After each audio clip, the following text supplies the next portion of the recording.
cold and a broken hallelujah.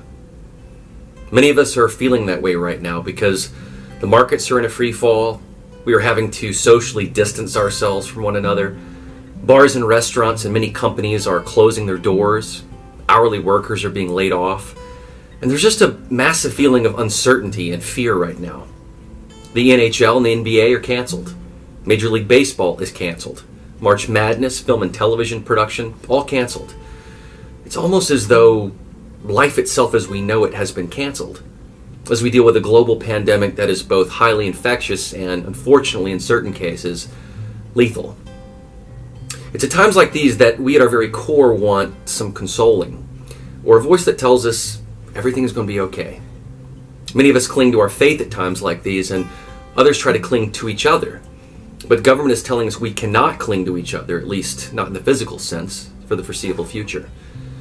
So, as the media panics us into a state of hysteria, what are the values that are not canceled? Compassion, empathy, love, caring for one another, a helping hand, charity. These are eternal values that cannot be and should not be canceled. But we live in a world of cancellation, and I mean that in the more PC figurative sense, in which one person's words or deeds decades ago can effectively terminate their ability to have a productive life or a career. Look at how the media and PC culture treated people like Megyn Kelly and Kevin Hart and many others. We are all too quick to terminate others based on blink judgments. So in this time where many of our daily activities and routines have been canceled, we should also think about the values and tenets that bind us together as Americans. Think of the things that people have accomplished when quarantines have been in effect. William Shakespeare, for instance, wrote King Lear during quarantine. And Isaac Newton's creative genius was unleashed during the Great Plague of London, when he discovered calculus and gravity and laws of motion by observing an apple fall from a tree. We as Americans must rise to the occasion, even when our lives are disrupted. While we may be temporarily inconvenienced, it is at times like this that the better angels of our nature must thrive, rather than hoarding and mass consumption and pure selfishness. There's every reason to have a natural fear, but not a panic-induced hysteria.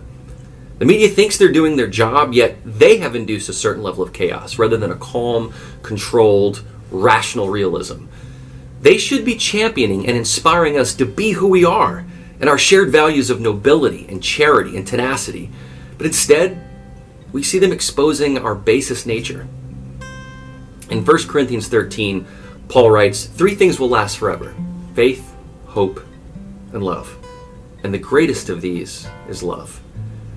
We should listen to Paul's words and remember that plagues have come and gone and civilizations have survived them. But we must practice certain virtues if we are to collectively move forward. Inertia does us no good.